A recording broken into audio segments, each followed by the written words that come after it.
யாருமா நீதான் பிரியா பொண்ணா? என் பையனோட வாழ்க்கையில வெள்ளானது நீதானா? My dear son, only Sun, சும்மா இருந்தவனே உன் பின்னாடி சுத்த வச்சு இப்ப ஆள் வச்சு அடிச்சிட்டே இல்ல. ஏய், உனக்கு அவளை பிடிக்கலன்னா ஹேமன் மோனி எனக்கு பிடிக்கல, நீ என் பின்னாடி சுத்தாதே அப்படி சொல்லணும். அவ ஆபரேஷன் தியேட்டர் போறதுக்கு முன்னாடி என்கிட்ட என்ன சொன்னா தெரியுமா? மம்மி அந்த பிரியா பொண்ணை ரொம்ப லவ் பண்றேன், நான் வாழ்ந்த அந்த பொண்ணு கூட தான் வாழ்வேன் அப்படின்னு சொன்னா. இதை அவ ஒரு நாள் முன்னாடி என்கிட்ட சொல்லி இருந்தா ஓ மம்மியை ஏன் வீட்டுக்கு பரவழைச்சு எவ்வளவு லட்சம் டாலர் செலவானாலும் பரவாயில்ல, இந்த கல்யாணத்தை நான் ஜாம் ஜாம்னு நடத்தி இருப்பேன்.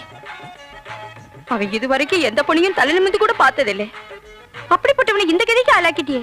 ஏய், நான் ஒண்ணு சும்மா விட மாட்டேன், கேஸ் போட்டு கோர்ட் வரைக்கும் எடுத்துடுவேன். என்ன நீ யாருன்னு நினைச்சே? மேடம் ப்ளீஸ், அவர் வேணா என் பின்னால சுத்திருக்கலாம், ஆனா அவர் லவ் பண்ணது எனக்கு தெரியாது. உன் பின்னாடி சுத்தினா சொல்றேன், ஆனா உனக்கு தெரியாது சொல்றேன். What is this nonsense? ஐயோ, நான் சொல்ல